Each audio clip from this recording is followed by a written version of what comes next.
ça? Un belge? C'est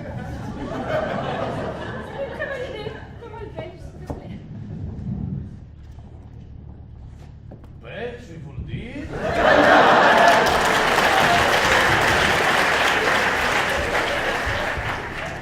J'arrive de Bruxelles une fois. Vous ne pouvez pas me forcer à épouser n'importe quel moule frais.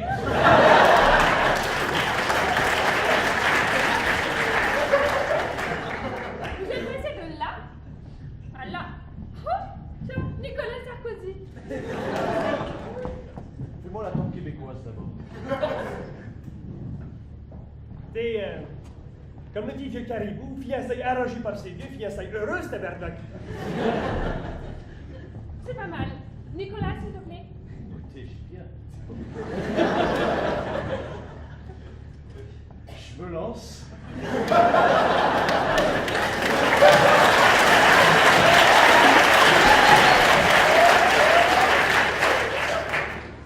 Mais vous voulez connaître la cause de ma souffrance? Je vais vous le dire. Vous ne pouvez pas légalement me forcer à épouser n'importe quelle militante de gauche.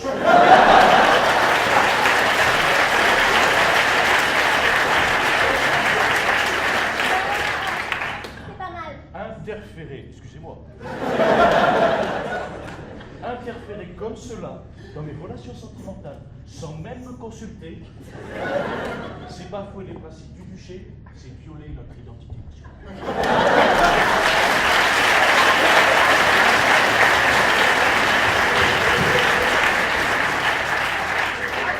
Ok. Toi, fais-moi un Nelson Montfort. Ah oui. Écoutez, mon cher Cassio, je crains que vous ne semiez la confusion parmi l'audience.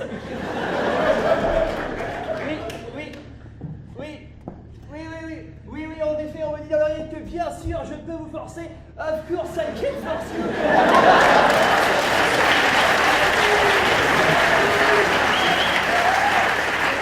Supuesto puedo humiliarte. Je vous retiendrai pas plus, je crois que je dois m'éclipser dans la zone de courtisage. Oh non. C'est trop chouette. On recommence. Toi, le politicien, essaye François Hollande, s'il te plaît. Et toi, Patrick Sébastien. Allez, un mix des deux. Moi, président, je n'entretiendrai pas des relations avec un vulgaire tacos.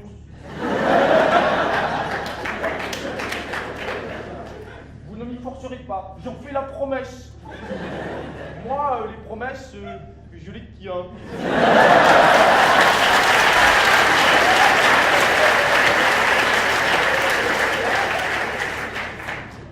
Non mais François, arrête tes conneries.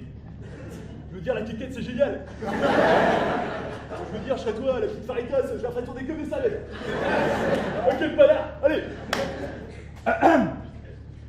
Excusez-moi, vous pouvez arrêter de jouer avec nos acteurs?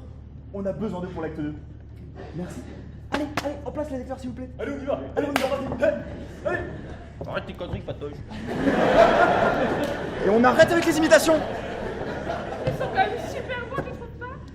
Je sais pas, c'est vraiment dommage.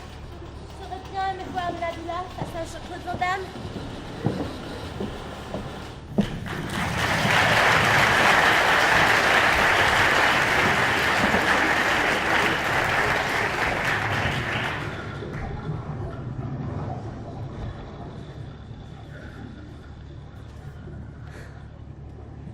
Ça y est, on quitte définitivement l'Espagne, j'arrive pas à y croire. On a réussi. On s'enfuit enfin de ce maudit château. Fini la vie de cour, l'étiquette, les responsabilités. Qu'est-ce qu'il fait là, celui-là? Mais enfin, Leandro, qu'est-ce que tu fais ici? T'es sérieux? Tu sais vraiment pas où tu es? Leandro, tu es sur le bateau du capitaine Cortés en route vers le royaume des Aztèques. J'étais sur le port. Elisa. Et un vieux marin. Je suis à l'alcool. Oh non! Non! Il a dû dans le parquet de force, ce taré! Non! Je t'en rentrer! Je t'ai quitté ce bateau!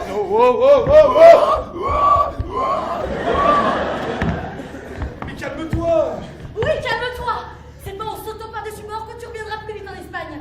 Tu es sur le bateau, tu y restes. Reste-y. Tu n'as plus le choix. À part si tu veux mourir noyé, ou bien dévoré par des requins.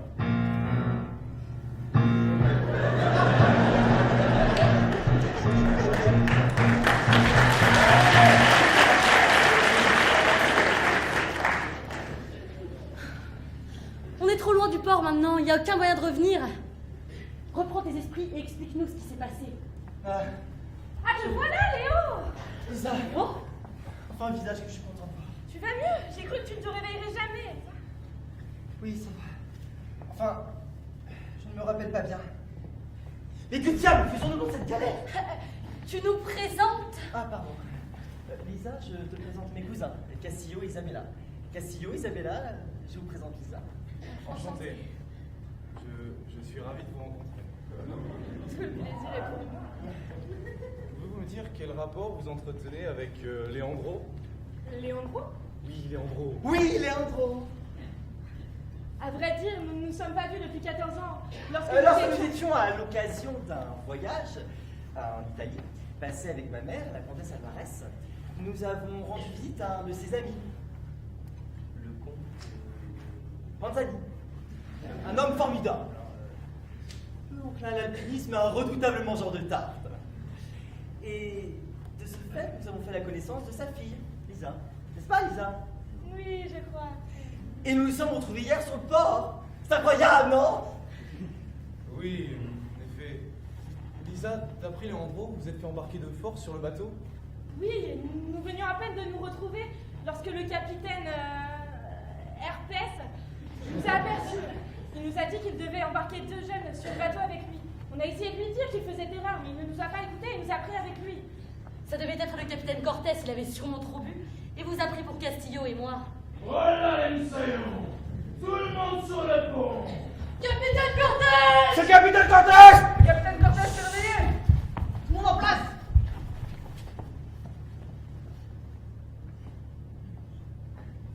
Il a débuté sa carrière de pirate en 1487. Il se révèle très jeune, en égorgeant son capitaine et en prenant sa place à seulement 17 ans. Il a pesé dans le game pendant plus de 15 ans! Ouais! Lâché par son équipage, il se retirera de la piraterie, invaincu! Ouais! Il a à son actif un bilan de 72 abordages pour 0 échec. Il est barbu, il pèse 92 kilos pour 1m85 et pleurez pas au grand méchant loup.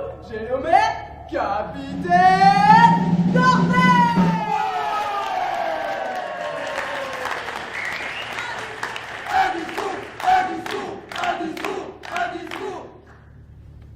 Très cher équipage, bienvenue à bord du fruit de la passion.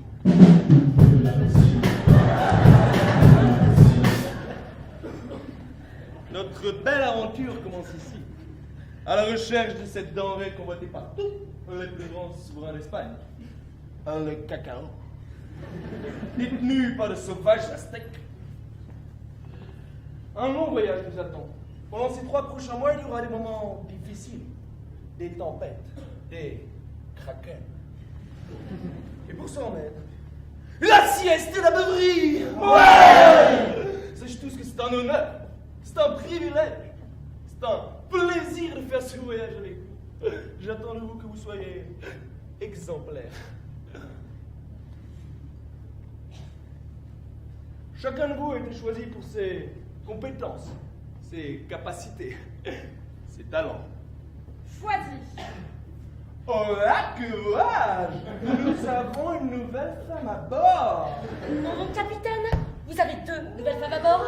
Cela vous pose-t-il un problème? Si ça me pose un problème, elle me demande si ça me pose un problème. Si ça me pose un problème d'avoir des femmes à bord, mais pas du tout. C'est juste que c'est la première fois qu'il y en a qui acceptent. Enfin, des femmes potables, là. N'est-ce pas, monsieur Mousse? Des mois entiers, c'est long, et mes marins, ils se sentent seuls. Vous voyez, leur femme leur manque. Je suis sûr que vous saurez être compréhensive. Enfin, comme ils le sont entre d'habitude. Si l'un d'eux me touche, il perdra sa voix grave définitivement. À vous de voir si ça en vaut la peine. Il faudra trancher. Capitaine Cortés, je dois vous parler, c'est urgent. L'y a-t-il, Moussaillon? Vous devez faire demi-tour immédiatement et me ramener en Espagne. Oui, Moussa, elle est bien bonne. Je vous l'ordonne. Oh, votre Majesté, si vous me l'ordonnez. Écoute-moi bien, mon petit. Celui qui donne les ordres sur ce bateau au préval ses luttes, c'est moi. Alors, si tu veux pas aller nourrir les poissons, tu restes bien tranquille. Compris? Bon, allez, tout le monde à son poste. Et plus vite que ça. Tout le monde à son poste. Hissez la grand-voile. Fermez les écoutilles. Souquez les artiluges. Et du calme, ma fille, du calme. En plus, ça veut rien dire ce que les artimus. Oh, je me disais aussi. Bon, bah, qu'est-ce qu'on doit faire? On n'a même pas de poste. Virez à maman. C'est pas bon, mon gueule, mon gueule. C'est pas bon, mon gueule, plus fort. Ah, pardon. Virez à tribord.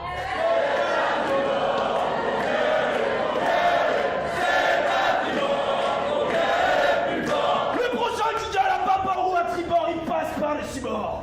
C'est clair?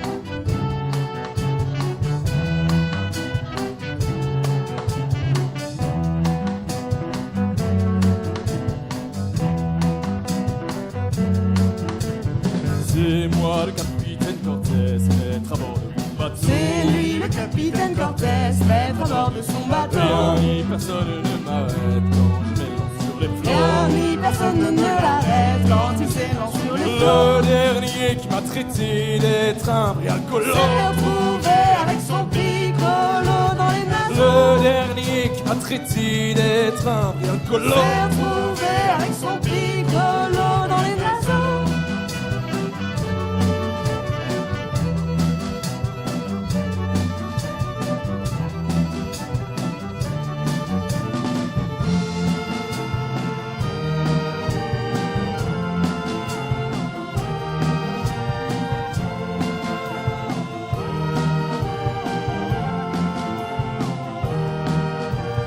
On parcourt les mers pillantes où nos opposants. Le grand Cortés nous emmènera par tout vent et par blizzard. Le grand Cortés nous guidera même à travers le On brouillard. va chercher un gros tonneau pour fêter notre À départ. vos ordres, mon capitaine, buvons et tenons la barre. Ah, pas pour toi, mon petit gars, t'es toujours qu'un moutard. Pas pour moi le petit gars, j'ai encore bien tout Ah, ça. pas pour toi, mon petit gars, t'es toujours qu'un moutard. Pas pour moi le petit gars, j'ai encore bien tout ça.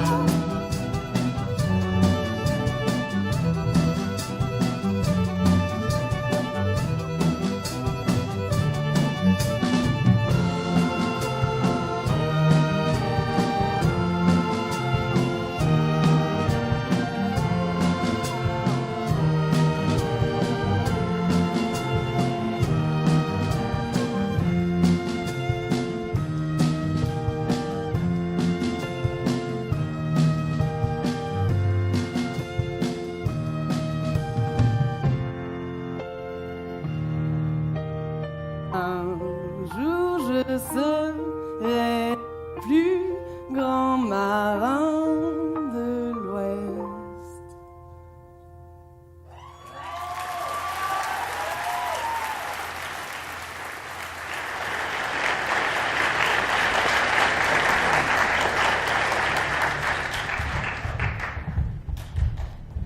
Et on fait quoi, nous? Allons voir le capitaine. Capitaine, mon capitaine? Oui, monsieur Mousse. Les 4 nouvelles recrues n'ont pas de poste attribué. Ah, oui, c'est vrai. Voyons voir ce que nous avons là. Oh, notre petite impertinente. Alors, qu'est-ce que tu sais faire de tes 10 doigts, mademoiselle? Je dois dire que je joue plutôt bien de la harpe et que j'ai un certain doigté. Eh, parfait, monsieur Mousse. Donnez à notre ami une serpillière et un balai pour calmer toi le fond. Ça lui ira très bien. Capitaine, mon capitaine. Au suivant. Mais enfin, je plaisantais. Suivant. Et toi alors, qu'est-ce que tu vas bien pouvoir nous faire? Je sais pas faire grand chose, j'aime bien la gastronomie. Très bien. Corvée de patates. Monsieur Mousse, amenez notre ami en cuisine. Capitaine, mon capitaine. Et toi? Ben, à choisir, je préfère les cuisines. Et vendu. Au suivant. Ah, notre mini-comte. Pourriez-vous, monsieur le comte, nous instruire de vos compétences? Ma mère m'a prodigué, voyez-vous, une instruction très éclectique. Elle m'a notamment infusé une licence poussée en océanologie et en navigation. Oh, vous me surprenez, monsieur le comte. Seriez-vous moins demeuré que vos congénères? Qu'il en soit ainsi, vous m'assisterez donc à la navigation. Nous verrons vite de quoi vous êtes capable. Mais, avant tout, veuillez vous débarrasser de cet accoutrement ridicule. Monsieur Mousse, accompagnez notre ami leur tour. Capitaine, mon capitaine.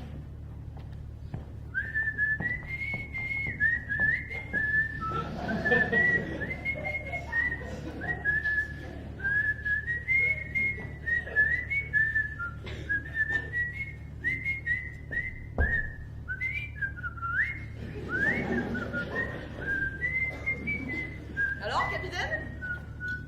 Qu'en dites-vous? J'en dis que j'ai soif. Non, je voulais dire, que pensez-vous des nouveaux moussaillants? Ça m'a l'air d'être une bande de gosses de riches qui réfléchissent bien trop. Sûrement pas capables de ramer 4 heures sans coup de fouet. Mais alors, pourquoi avoir demandé à ce garçon inexpérimenté de vous assister à la barre? C'est une grande responsabilité. Garde tes amis près de toi et tes ennemis encore plus proches. Je me méfie de ce fils de comte. Capitaine, je me demandais, vu que ça fait presque 2 ans que je suis sous vos ordres et que nous travaillons pour la couronne d'Espagne, il serait possible d'envisager la possibilité de me donner un vrai grade. Un grade? Mais pourquoi faire? Oh, du genre officier en chef de mon merveilleux galion? Oui, exactement. Et bam, monsieur Mousse! Vous dire que vous avez l'écran aujourd'hui. J'aime ça. Tenez.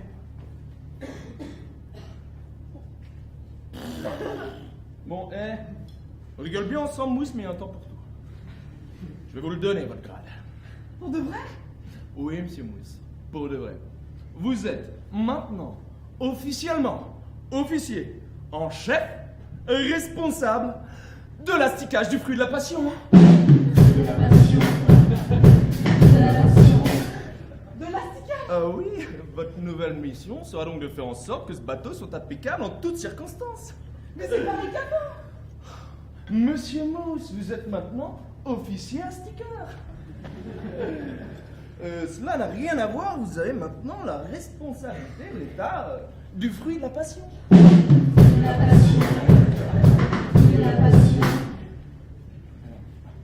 C'est une mission capitale. Et je ne confierai pas à n'importe qui. Alors on se motive et on va me déconchier ce bateau. Capitaine, mon capitaine.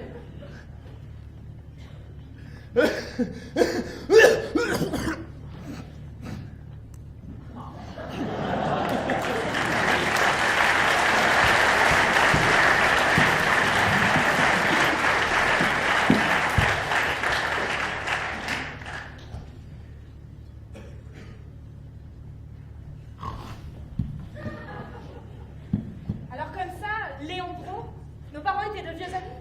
Pourquoi tu leur as menti? Je suis désolé, Lisa, mais j'aimerais te demander de ne rien dire à Cassio, Isabella. Ne pas dire quoi?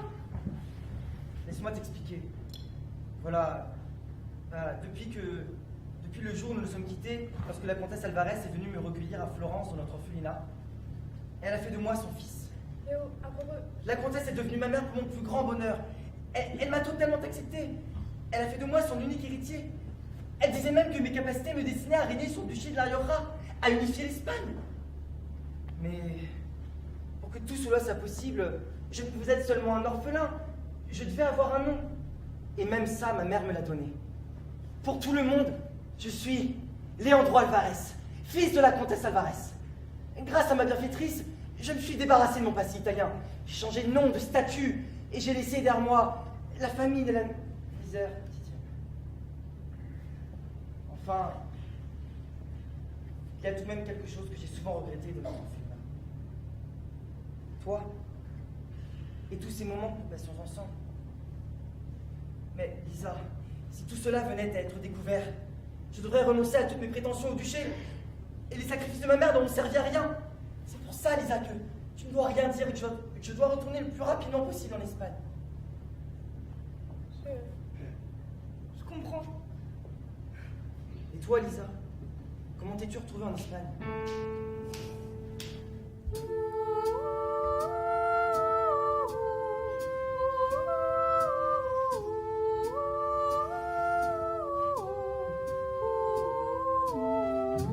Accroché sur le bassinguet,